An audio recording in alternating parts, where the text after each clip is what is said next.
Dans sa dernière lettre aux actionnaires, la holding Berkshire Hathaway annonce avoir vendu pour 4,5 milliards de dollars de puts fin 2007 sur l'indice Standard & Poor's.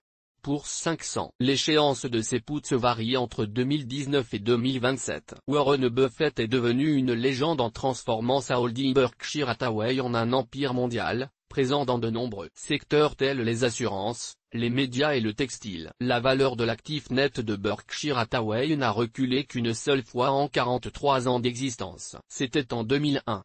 Depuis 1965, la valeur de l'actif net de la holding a augmenté en moyenne de 21% par an. Le maître du long terme se risque aux produits dérivés. Un pari risqué?